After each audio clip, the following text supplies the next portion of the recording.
Happy New Year, guys. So since it's 2017, I'm sure a lot of you guys have a lot of goals for the new year. And lately I've been thinking a lot about my past goals and my current goals and how I got to where I am today. And I just wanted to share that experience with you guys. And to do that, I'm going to answer a question I got a while back. So the question was about my programming, and for the most part, I do my own programming for those that don't know. And lately, the programs that I've been on, that I've kind of designed myself, have been named the Phogram.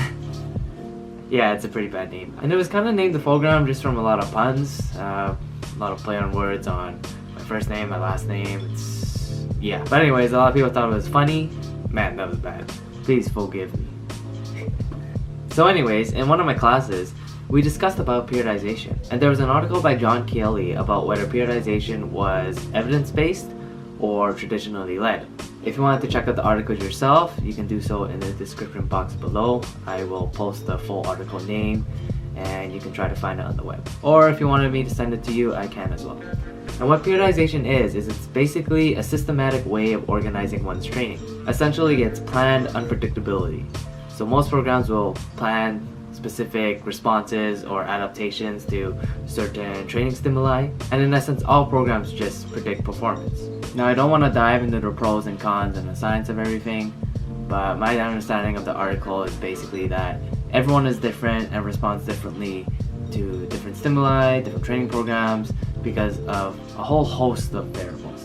And the article goes on to conclude that an effective training program is basically about monitoring changes objectively and adapting accordingly to the responses you get from individual to individual. So throughout my years of lifting and education, I've been trying to figure out why the things I've been doing have been working for me. And with this article, it seems like the reason is because I find out what works for me. Now it may seem like common sense, but all the time you get people asking, I want to be in his program or her program or that program because they saw amazing results from it. But the thing is, what might work for them might not work for you. And the thing that works constantly changes. For example, if you can't complete a certain workout, then you may have to change some things. You may have to adapt things like the volume, the intensity, or maybe even the whole exercise. More specifically, if you have a person that has to work in their deadlift technique, let's say their hip shoot up, and you give them pause deadlifts, and over a couple weeks their technique is still crap, then maybe pause deadlifts aren't the thing that they need. Maybe they gotta start working on some mobility. Another example I can think of that's not lifting related would be school. You study for a certain amount of hours and you expect to get a certain grade on a test. And say you get the test back and you got a bad mark. Maybe you gotta change something with your study habits, or maybe you didn't learn something correctly.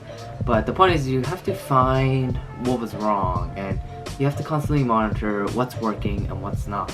And what John Kiely in the article is saying is that monitoring the changes is the hardest part. In terms of exams, let's say you're doing an exam and you're writing down the answer for a question, monitoring the changes effectively is almost like knowing the answer to the question, or knowing if the answer you put down was correct or not before the test is even marked. So with training programs wise, you try to monitor whether that workout achieved what you were trying to accomplish.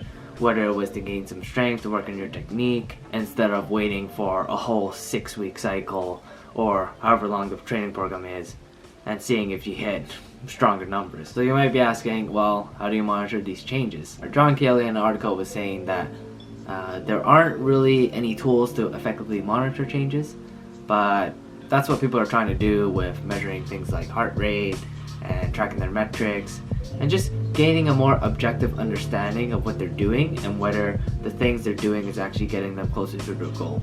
And the thing is, it's not like there's anything special about my programming that makes it superior to everyone else's programming. It's what works for me. And it doesn't even have to be that complicated.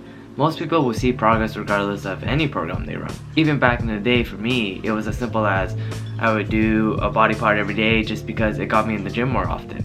And when I did full body workouts, I would tend to skip.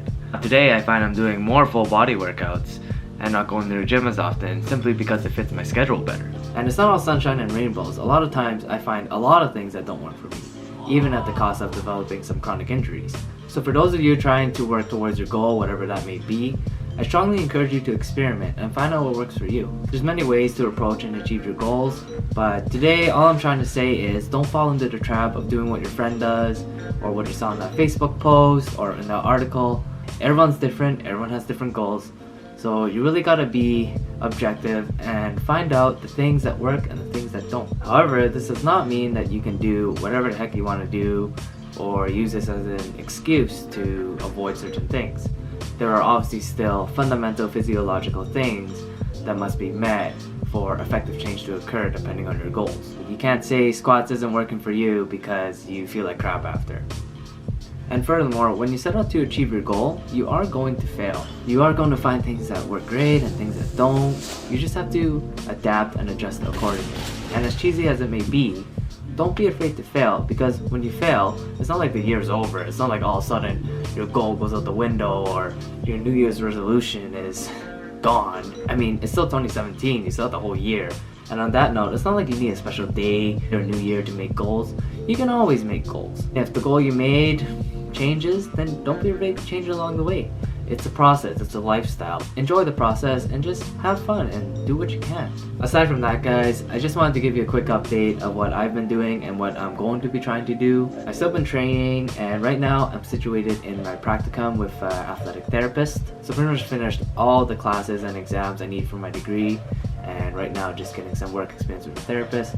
So I am hoping to get some content out in regards to some mobility stuff, some things that you guys can do.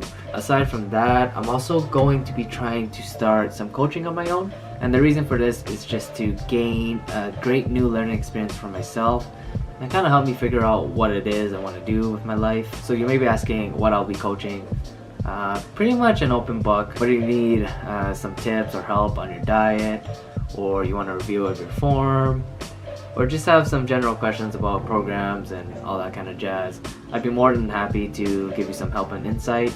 If for some reason I don't have the knowledge or anything, I'm not going to try to make it up.